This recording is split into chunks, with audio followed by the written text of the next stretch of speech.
Good afternoon बच्चों, मैं doctor Savita Shukla, assistant professor पिंटम पॉइंट टेक्निकल कॉलेज रीवा। आज ऑनलाइन क्लास में आप सबका स्वागत है। और हमारे महाविद्यालय प्रबंधन द्वारा जो ऑनलाइन क्लास लेने का जो निर्णय लिया गया है छात्र हित में देखते हुए, तो उम्मीद है आप सब लोग उसका पूरा लाभ उठा रहे होंगे।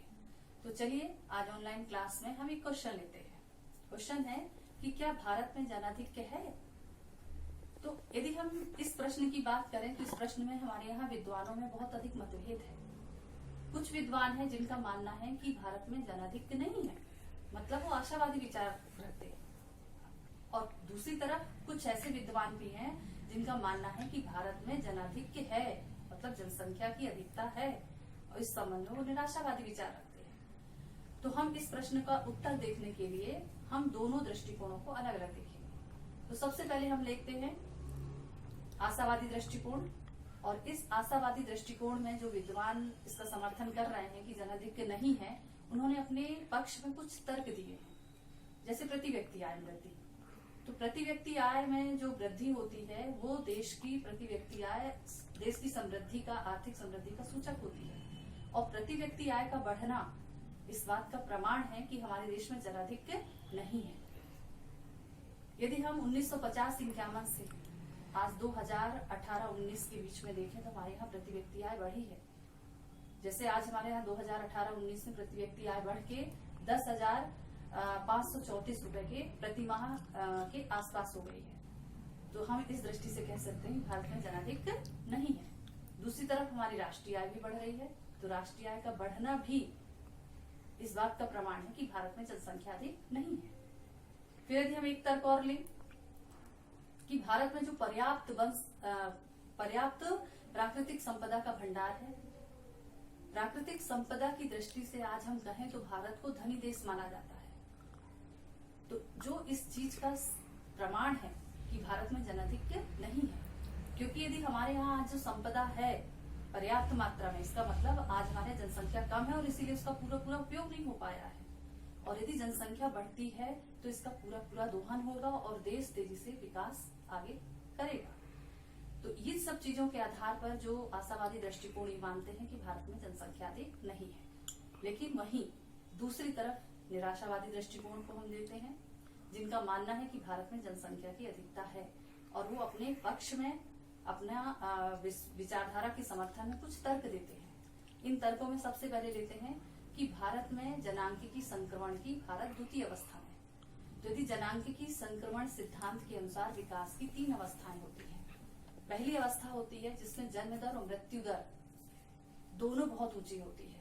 यहाँ पर जनसंख्या में रूढ़िवादिता, अंधविश्वास और जो धार्मिक अंधविश्वास जैसी परंपराओं से विचारधाराओं में जकड़ी रहती है।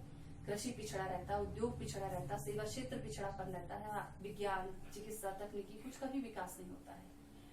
द्वितीय अवस्था में विकास की जन्म दर तो ऊंची रहती है, लेकिन मृत्यु दर में कमी आ जाती है। मृत्यु दर में जो कमी आती है उसका कारण होता है कि चिकित्सा, स्वास्थ्य सुविधाओं, विज्ञान, तकनीकी, इन सब चीजों का विकास हो जाता है। कृषि क्षेत्र का विकास होता है, औद्योगिक क्षेत्र का विकास हो जाता है, सेवा क्षेत्र का विकास हो जाता है। तो इन सब क्षेत्रों का तेजी से विकास होने लगता है। और विकास की तीसरी अवस्था में जन्म दर और मृत्यु दर दोनों ही कम हो जाती है। इसमें जनसंख्या की विचारधारा है वो भी परिवर्तित हो जाती है। शिक्षा का तेजी से प्रसार होने लगता है, विज्ञान, अनुसंधान, ये सारी चीजें होने लगती हैं। लोग जागरूक हो जाते हैं। और चाहे हम कृषि ले, चाहे उद्योग ले, चाहे सेवा क्षेत्र में तेजी से विकास होने लगता है। तो ये विकास की अवस्था कहलाती है। तो भारत इस विकास की द्वितीय अवस्था में इस समय है, और यहाँ पर जन्म दर भी अधिक है और जनसंख्या वृद्धि दर भी अधिक है। तो इस तरह से भारत में ये कह सकते हैं कि भारत में जनसंख्या या जनाधिक्य की स्थिति है। फिर दूसरे तर्क के आधार पर जो विद्वान कहते हैं कि जनसंख्या एवं क्षेत्रफल। तो भारत में विश्व के कुल क्षेत्रफल का 2.4% भाग है, और इसमें विश्व की कुल जनसंख्या का 17.5% भाग निवास करता है। मतलब इतने छोटे से क्षेत्रफल में विश्व की जनसंख्या का इतना बड़ा भाग निवास करता है, जो इस बात का सूचक है, इस बात का प्रमाण है कि भारत में जनसंख्या की अधिकता पाई जाती है। और संसाधनों की जो उपलब्धता होती है वो क्षेत्रफल पर निर्भर करती है और क्षेत्रफल का कम होना मतलब हमारे जनसंख्या अधिकता का सूचक है। इसी से जुड़ा जो दूसरा समर्थन वो दूसरा तर्क देते हैं बेरोजगारी में वृद्धि। तो भारत में हम देखें तो बेरोजगारी में लगातार वृद्धि हो रही है। इसका मतलब भारत में जो साधन हैं तो भारत अपने देश की जनसंख्या को पर्याप्त मात्रा में रोजगार उपलब्ध कराने में असमर्थ है। और जब रोजगार नहीं मिलेगा जनता को तो लोगों का जो जीवन स्तर है वो भी निम्न स्तर पर है। जीवन स्तर निम्न होने के कारण लोगों को प्रतिदिन भोजन में 2100 से 2400 कैलोरी के आसपास मिलती है, जो कि बहुत कम है। जबकि यदि हम विकसित देशों को देखें तो प्रतिदिन उनको 3000 कैलोरी से ऊपर मिलती है, भोजन में मिलता है। तो लोगों का जीवन स्तर निम्न है। लोगों को जो सुख सुविधाएं वो सब चीजें नहीं, केवल अपना रोटी कपड़ा और मकान, केवल इन्हीं आवश्यकताओं की पूर्ति कर पाते हैं। फिर हमारे यहाँ इसी से जुड़ा एक और अन्य विचार होता है कि इसमें जो समर्थन देते हैं कि हमारे यहाँ धन और आय के वितरण में विषमता है। धनी धनी होते चले जा रहे हैं, निर्धन निर्धन होते चले जा रहे हैं। और इसी से जुड़ा है कि भारत में जनसंख्या का एक बड़ा भाग गरीबी रेखा के नीचे जीवन व्यतीत करता है। गरीबी रेखा के नीचे जीवन व्यतीत करने के कारण हमारे यहाँ जनसंख्या की ज्यादातर अधिकता पाई जाती है, क्योंकि जो लोग गरीबी रेखा के नीचे जीवन व्यतीत करते हैं उनका कोई अपना जीवन स्तर नहीं होता है और वो ज्यादातर जनसंख्या को बढ़ाने में ही दिलचस्पी लेते हैं, क्योंकि मानना है तो जितनी ज्यादा हाथ होंगे उतनी ज्यादा आय के स्रोत होंगे। तो इस तरह से गरीबी का होना भी जनसंख्या वृद्धि का एक प्रमाण है। इसके अलावा जो अपने समर्थन में जो अर्थशास्त्री अपने तर्क देते हैं, इससे जुड़ा एक तर्क और है खाद्य समस्या। यदि हम खाद्यान्न की दृष्टि से देखें तो भारत आज भी खाद्यान्न समस्या से जूझ रहा है। ऐसा नहीं कि भारत में खाद्यान्नों के उत्पादन में वृद्धि नहीं हुई है। यदि हम 1950-51 से लेकर आज तक देखें तो भारत में तीव्रता है, खाद्यान्न उत्पादन और दूसरे उत्पादनों में वृद्धि हुई है। लेकिन इसके बावजूद भी आज हमको खाद्यान्नों का विदेशों से आयात कुछ मात्रा में करना पड़ता है, जो इस बात का सूचक है कि हमारी जो जनसंख्या है वो अधिक है, जनसंख्या में तीव्रता है। फिर इसके अलावा जनसंख्या में वृद्धि का एक सूचक ये होता है कि हमारे यहाँ जो अनुत्पादक वर्ग की अधिकता है। अनुत्पादक वर्ग की जो अधिकता है, अनुत्पादक से तात्पर्य होता है कि जो कार्यशील जनसंख्या मतलब हमारी जो जनसंख्या है उसको व्यवसायिक दृष्टि से 3 भागों में बांट देते हैं। एक होता है बाल्यावस्था, फिर होती है कार्यशील अवस्था और एक होती है वृद्धावस्था। तो कार्यशील अवस्था जो मानी जाती है जनसंख्या का वो है 15 या 16 वर्ष या 18 वर्ष से लेकर 60 वर्ष की आयु तक की मानी जाती है, और उससे 15 वर्ष से कम आयु और की बाल्यावस्था में आ जाता है और 60 वर्ष से ऊपर की वृद्धावस्था। तो बाल्यावस्था और वृद्धावस्था ये दोनों आश्रित में आ जाते हैं। तो हमारे यहाँ कार्यशील जनसंख्या का अनुपात कम है और आश्रितों का अनुपात ज्यादा है, तो आश्रित अनुत्पादक समझे जाते हैं, उत्पादन में उनका कोई योगदान नहीं होता है। तो इस तरह से अनुत्पादक वर्ग की जो अधिकता है वो ज्यादा पाई जाती है। फिर भूमि पर लगातार जनसंख्या का जो भार है वो बढ़ता चला जा रहा है। ये हमारे यहाँ बढ़ती हुई जनसंख्या का जो है एक कारण है कि भूमि पर दबाव बढ़ता जा रहा है और इसीलिए हमारे यहाँ की जनसंख्या जो है कृषि पर जनसंख्या का जो भाग है अपने जीवन यापन के लिए कृषि पर आश्रित होता चला जा रहा है। फिर एक और जो हम यदि तर्क लें कि भारत में जो वनों की कटाई हो रही है, वनों की कटाई का होना निरंतर, ये इस बात का प्रमाण है, इस बात का सूचक है कि भारत में जनआधिक्य है। भारत में लोगों को रहने के लिए मकान या आवास की कमी हो रही है, भूमि कम पड़ रही है, कृषि के लिए उद्योगों के लिए भूमि की कमी पड़ रही है। तभी तो लोग लगातार वनों की कटाई कर रहे हैं, वनों को काट कर कृषि योग्य भूमि बना रहे हैं, उद्योगों के लिए भूमि तैयार कर रहे हैं और रहने के लिए आवास के लिए वनों की कटाई करते चले जा रहे हैं। तो ये सारी चीजें को मिलाकर हम कह सकते हैं कि भारत में जनआधिक्य की स्थिति है, भारत में जनसंख्या अधिक है। अब यदि भारत में जनसंख्या की समस्या है, जनआधिक्य है, तो क्या कुछ उपाय ऐसे हैं कि जनसंख्या को बढ़ने से रोका जा सकता है? तो जनसंख्या को रोकने के लिए कुछ उपाय हैं। जैसे हम कह सकते हैं सबसे पहले शिक्षा का प्रचार।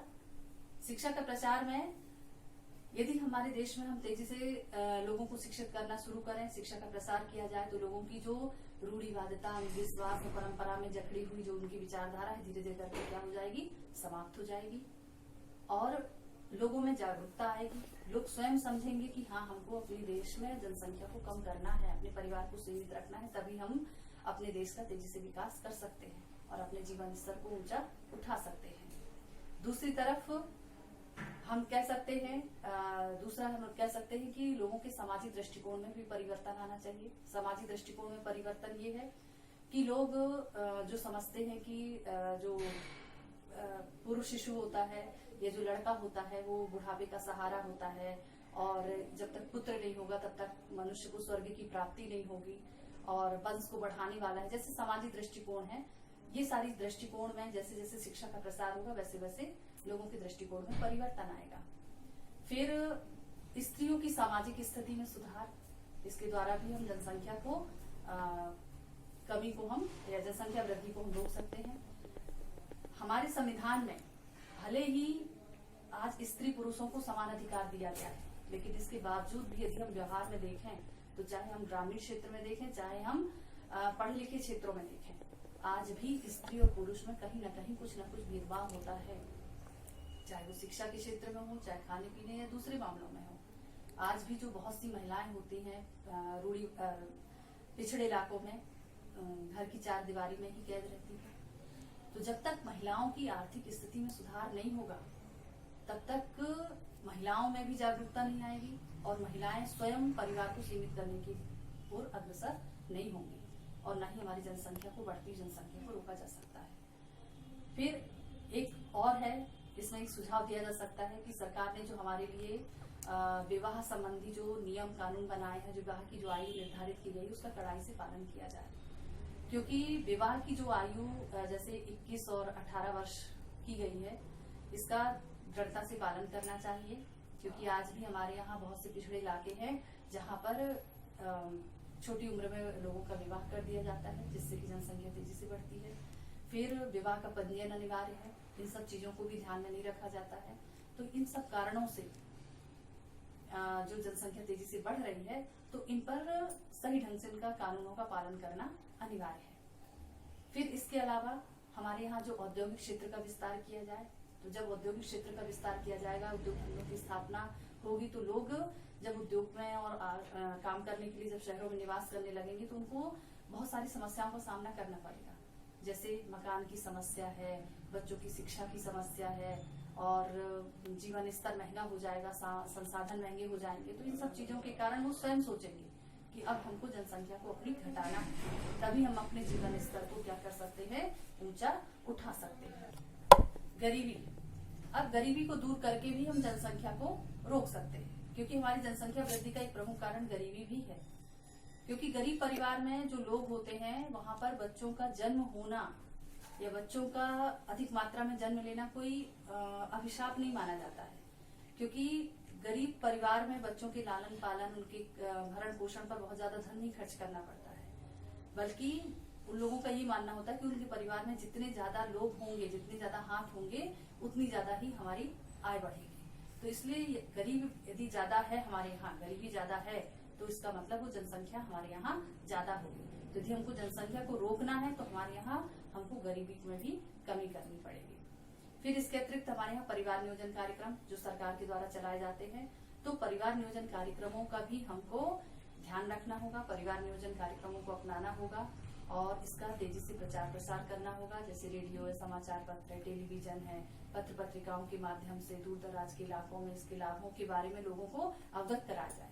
शासन को कुछ प्रोत्साहन भी इस संबंध में देना चाहिए कि जैसे नौकरी में छूट या 2 बच्चे हैं तो उनको वेतन वृद्धि में कुछ उनको दिया जाता है, बच्चों को पढ़ाने में उनकी फीस वगैरह में छूट दी जाती है। तो ऐसी कुछ प्रोत्साहन राशि देकर भी लोगों को प्रोत्साहित किया जाता है कि वो अपने परिवार को, अपने जनसंख्या को सीमित रखें। तो इस तरह से जनसंख्या को कम करने के आधार पर या जनसंख्या को कम करने के लिए यदि हम ये सारे उपायों को सब मिलकर अपनाएं तो हम अपनी जनसंख्या को निश्चित तौर पर कम कर सकते हैं और अपने देश के आर्थिक विकास को बढ़ा सकते हैं। Thank you.